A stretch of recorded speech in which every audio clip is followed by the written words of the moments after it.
Some stories refuse to fade away, lingering in the shadows of our collective memory, growing stranger with every retelling.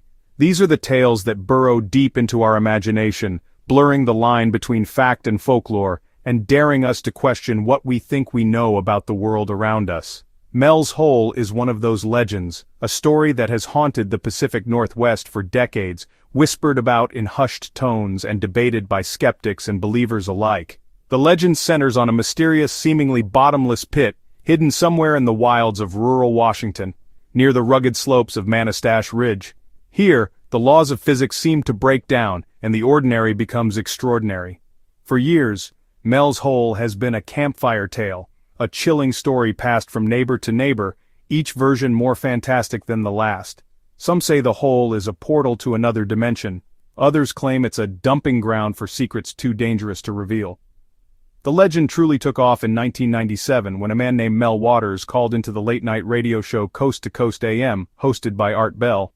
Mel claimed he owned land with a perfectly round, mysterious hole that defied explanation.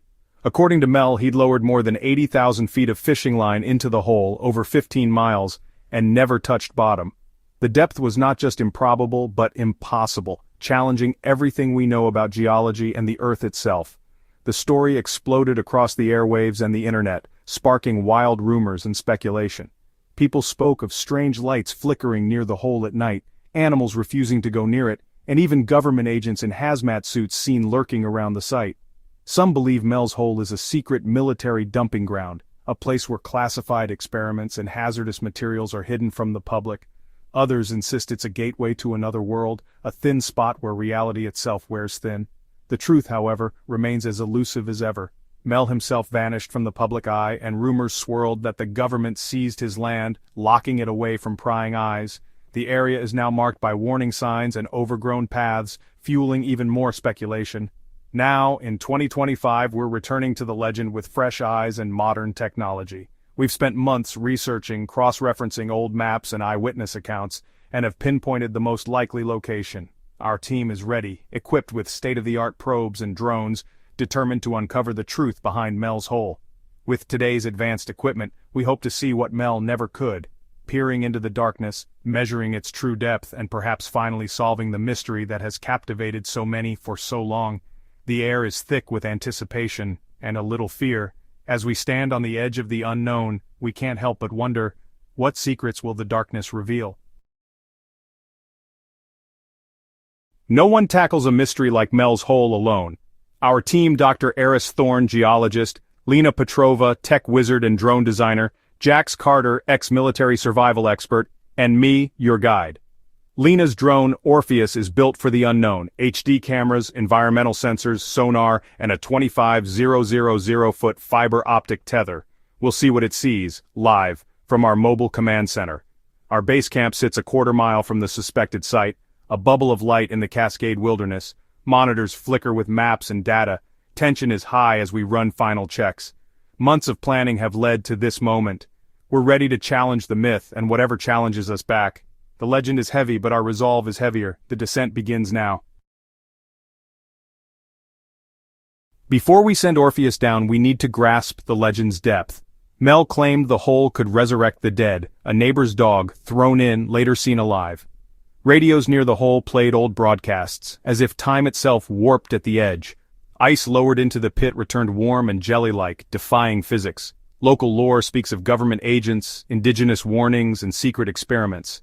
The most chilling tale after Mel's radio appearance, the government sealed the hole with a massive plug. These stories blur the line between myth and reality, fueling our drive to uncover the truth. We're not just chasing a legend, we're confronting a mystery that refuses to die. The day we've been preparing for has finally arrived.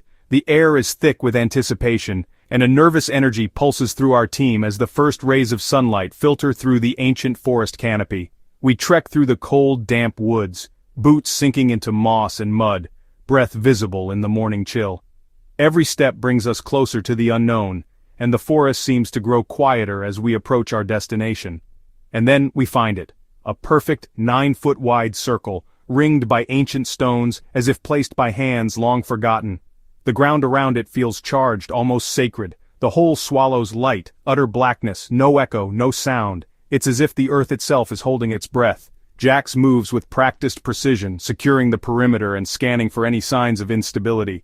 Lena, our drone specialist, runs final checks on Orpheus, her hands steady despite the tension in the air. The drone's LEDs flare to life, cutting into the gloom and casting eerie shadows on the stone rim. Lena calibrates the controls with meticulous care, double-checking every setting. The hum of electronics is the only sound above the silence. The fiber optic tether, our only link to the surface, is spooled and ready. Its strength and reliability are our lifeline in the darkness below.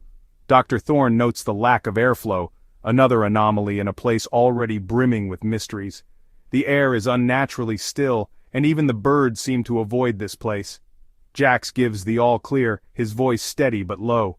Lena steadies herself, takes a deep breath, and launches Orpheus into the void. The drone hovers for a moment, its lights reflecting off the stone, then dips into the abyss, swallowed by darkness deeper than night. On our screens, its lights reveal smooth vertical walls, unnaturally polished, as if shaped by something other than time and water. The descent is slow, deliberate, every foot revealing more of the impossible.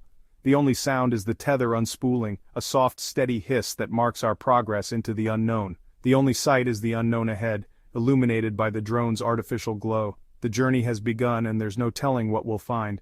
We hold our breath, eyes glued to the monitors, waiting for Mel's hole to reveal its secrets. Hoping for answers, but bracing for more questions. The descent is real now, and with every second we're pulled further from the world we know. There's no turning back. The descent is mesmerizing and unsettling.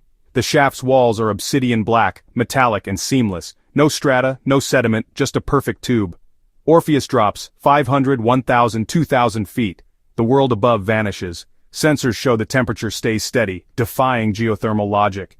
At 3,500 feet, the walls are coated in a thick, dark substance, like tar, but chemically unidentifiable.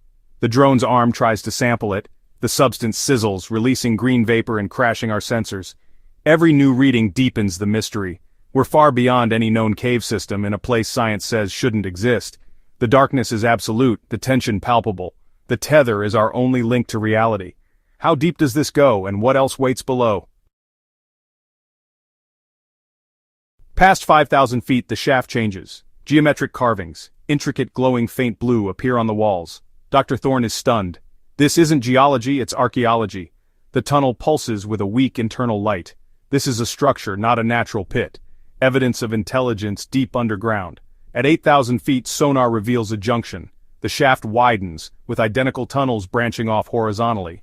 It's a subterranean network, a hub connecting unknown destinations. The scale is staggering. We stick to the main shaft, wary of losing the drone. The discovery changes everything. This is no isolated anomaly. We document the branching tunnels, then continue down, leaving the crossroads behind. The sense of purpose and dread intensifies. We're not just exploring, we're trespassing in something ancient. The abyss grows stranger with every foot.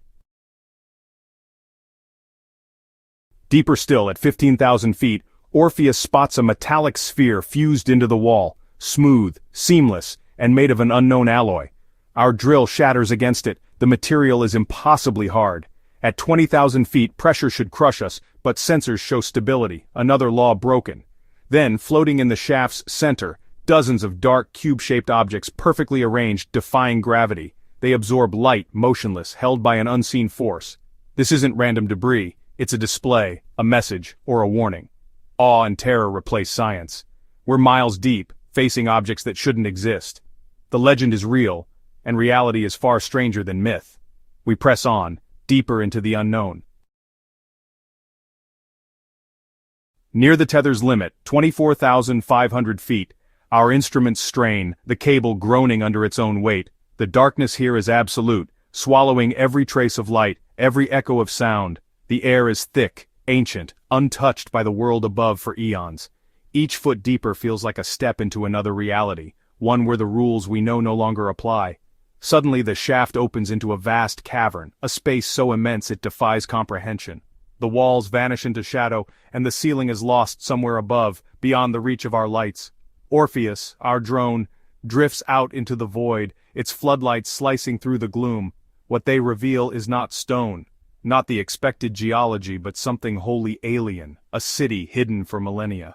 Towers rise in impossible shapes, bridges arc across chasms, and the geometry glows with an eerie blue light. The structures seem to defy gravity, twisting and spiraling in ways that make the mind reel. It's a silent, ancient metropolis, non-Euclidean, gravity-defying, and utterly alien. The architecture hints at intelligence, purpose, and a history lost to time. Every surface is etched with patterns that seem to shift when you look away. There is no movement, no sign of life, just a ghost city, frozen in eternal night. The silence is oppressive, as if the city itself is holding its breath, waiting for something. The scale is incomprehensible. We are nothing more than a firefly in a stadium of darkness, dwarfed by the enormity of what lies before us. The drone's lights barely scratch the surface of this abyssal world. Suddenly, a deep, resonant hum vibrates up the tether, sending shivers through the cable and echoing in our bones. It's as if the city itself has awakened, aware of our presence. The city's lights pulse in unison, then a wave of energy radiates outward, rippling through the alien architecture. The air crackles with unseen power, and the ground trembles beneath us. Orpheus is engulfed, our screens fill with static, fractals blooming across the feed. The signal warps, distorts, and then begins to fade, as if something is reaching out from the darkness to claim our only link. Then, blackout. The data stream dies. The tether is severed, as if cut by an invisible hand. In an instant, we've lost the drone, and with it, our window into the unknown. Silence falls, heavy and absolute.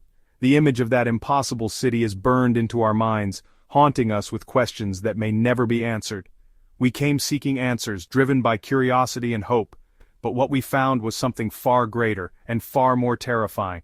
The abyss has spoken, and its message is clear. We are not alone, and we are not in control.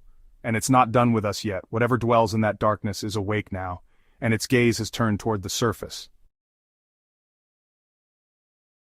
The command center is silent. We stare at blank screens, stunned by what we've seen, and lost. Orpheus is gone, but we glimpse the truth. Mel's hole is a gateway, not a myth. The data, impossible geology, unknown alloys, floating artifacts, will fuel science for decades. But it's the city that haunts us, raising questions about Earth's history and what else lies hidden. Are we alone? Have we ever been? The legend is now the greatest discovery, and the greatest mystery of our time. We came for answers but found a deeper, stranger reality. The abyss looked back, and we will never be the same.